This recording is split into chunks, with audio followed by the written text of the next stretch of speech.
Olá, amigos do Neurorádio em Pauta, tudo bem?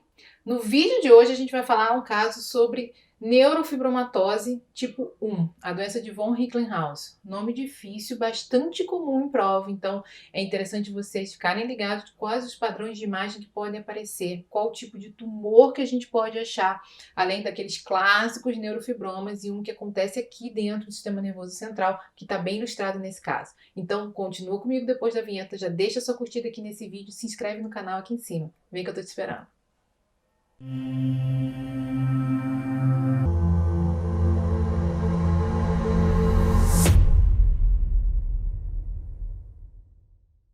Então, esse caso que a gente vai falar agora é sobre neurofibromatose.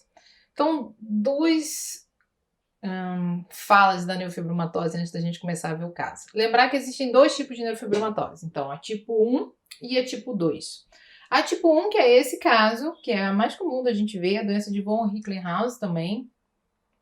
Elas são doenças genéticas associadas a mutações de genes que levam a algumas malformações cerebrais e ao desenvolvimento de determinados tipos de tumor, tanto na 1 quanto na 2.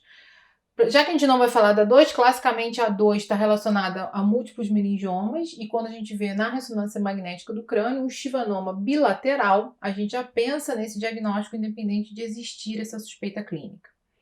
Na tipo 1, normalmente a gente vai pegar quando ainda criança, e são aquelas alterações mais características que caem muito em prova, né? Todos aqueles critérios diagnósticos que você tem que saber, mancha café com leite, quantas manchas tem, alterações em vários órgãos do corpo, em vários lugares que você tem que olhar para fazer esse diagnóstico, e um dos lugares é olhar o sistema nervoso central.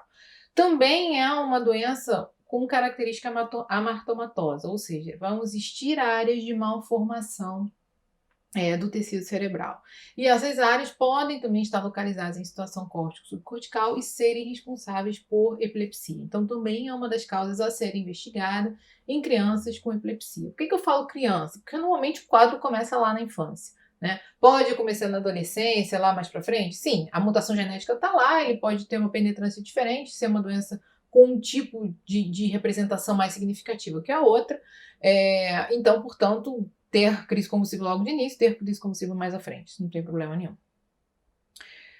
Outra característica bem marcada da neurofibromatose são os neurofibromas. Então, os neurofibromas, além dos tumores, né, e no sistema nervoso central a gente tem essa no glioma do nervo óptico, mas os neurofibromas são aqueles neurofibromas que podem ser plexiformes, como a gente chama, né? Então, muito importante às vezes fazer o exame de coluna, fazer um exame do tipo neurografia, para você conseguir avaliar a saída dos nervos e ver se tem espessamento. Então, como eu estava falando, na neurofibromatose você pode ter aqueles múltiplos nódulos corporais que são os neurofibromas. Então, aquelas pessoas que têm um monte de nódulozinho, tem uns que têm os neurofibromas plexiformes, que quando eles saem da coluna, eles podem já gerar massas na região cervical ou na região lombar. Na região lombar a gente percebe menos externamente, né? Mais em direção à pelve, na saída do ciático, ali na porção posterior da coxa. Ou eles podem formar neurofibromas também plexiformes no rosto, são aqueles pacientes que têm o rosto muito caído, né, um aumento de volume com uma deformidade facial bastante importante por conta das alterações faciais mesmo do nervo, né? O nervo fica muito grande, cai e deforma toda a estrutura da pele e muscular. Então, esses são os pacientes com predomínio até dos neuromas, tem outros que têm outros predomínios cerebrais.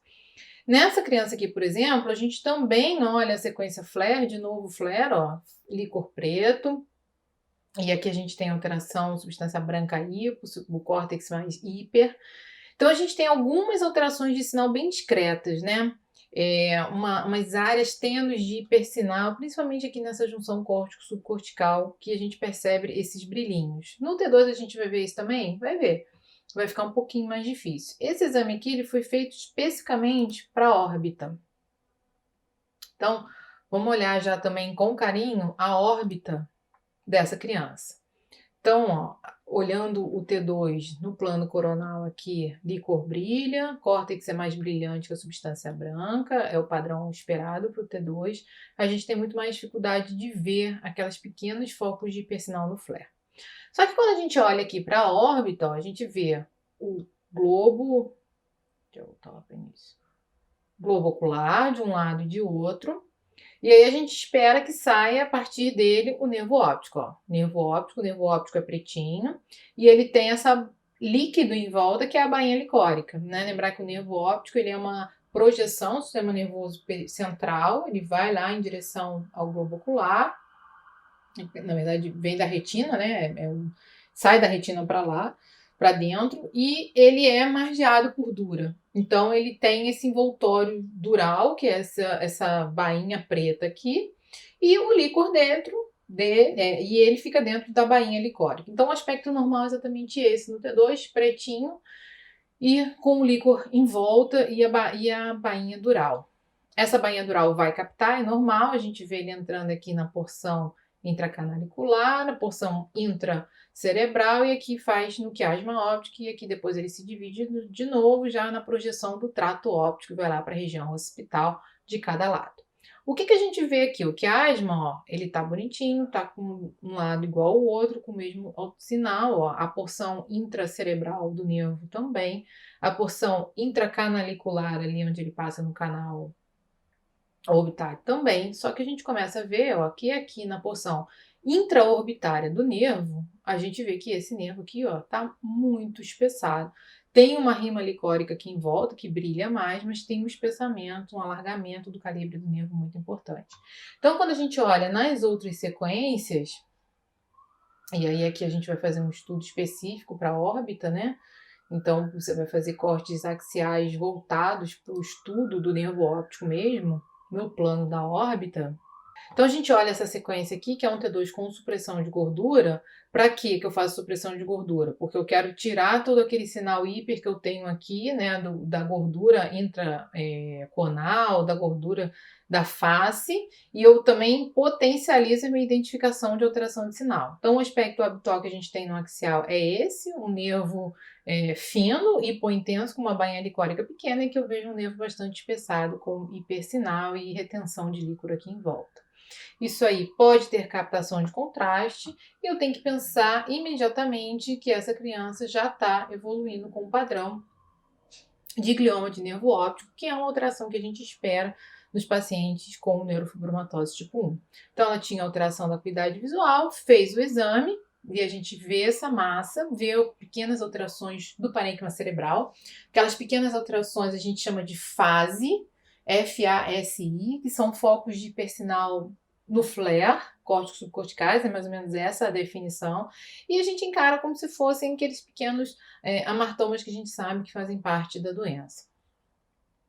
Então, associado a isso, a gente tem a possibilidade do glioma de nervo óptico, que é o que a gente está vendo aqui. Então, o glioma capta, ó, existe uma captação da bainha dural, ó, reparem que a captação é maior periférica do que dentro da lesão mesmo. Então, é a dura que está captando muito também, e a lesão em si. Você pode olhar na difusão, tá em dúvida, às vezes as lesões não vão ser tão exuberantes, então olha na difusão, vê se a difusão ajuda a marcar uma área de restrição que faz com que você pense, ó, restringe muito pouco, tá vendo? A área de hipersinal. E o importante aqui é a gente tentar definir qual é a extensão. Então, é praticamente intraorbitária. A gente ainda não tem o acometimento do segmento na hora que ele passa no canal óptico, depois a gente também não tem o acometimento intracerebral. Para confirmar que a difusão é restrita ou não, a gente sempre olha o ADC. Reparem que o ADC não é um ADC baixo, talvez um pouquinho aqui, mas aqui naquela parte maior da lesão não é um ADC baixo, então confirma que não é uma restrição à difusão de forma importante, né? A gente não tem um ADC do cérebro, por exemplo, não fica com esse aspecto do cérebro que é muito mais hipointenso.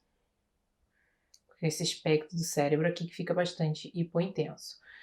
E aí essa criança fez radioterapia e ela veio para controle subsequente. Então aquilo ali, de um exame para o outro, a gente vê se aqui o T1 com supressão de gordura pós-contraste, que a massa diminuiu bastante de tamanho, que persiste aquele realcezinho aqui predominantemente dural em volta da lesão, mas que a lesão em si diminuiu de tamanho, ou seja, respondeu bem. Normalmente é um tumor de crescimento indolente que responde bem ao tratamento e é o que tem para fazer, né? Ficar fazendo radioterapia, acompanhando, porque a cirurgia aqui acaba muitas vezes implicando na excisão ocular e aí é uma decisão mais difícil de uma doença que estiver mais avançada, mais sem controle. Então a gente tenta sempre instituir outros tipos de terapia antes. Ainda existe tumor, o tumor não vai regredir completamente, né? Ele não vai ficar curado disso, mas ele vai ficar controlado, o que já é um bom resultado em virtude da gravidade e da irressecabilidade que a gente sabe que tem, né? Então, para terminar, olhar a sequência STIR. No STIR a gente vê, ó, que reduziu bastante o tamanho da lesão e a gente vê uma proeminência da vainha aqui em compensação ao que tinha de lesão, né? E do outro lado, o nervo óptico normal, lembrar sempre de olhar o outro nervo, porque também pode ter lesão nos exames de controle, tá certo? Então, no vídeo de hoje a gente mostrou um casinho sobre neurofibromatose tipo 1, falamos sobre a neurofibromatose tipo 2, sobre o padrão do neuroma plexiforme e mais casos sobre esse já tem lá no Instagram, @neuroradiempauta. Então, quer saber um pouquinho mais? Corre lá, você vai ver exemplos, outros exemplos da doença, tá bom? E eu tô te esperando aqui e tô te esperando lá. Não esquece de me deixar aqui no comentário o que você quer saber mais sobre a neurofibromatose. Te espero no próximo vídeo.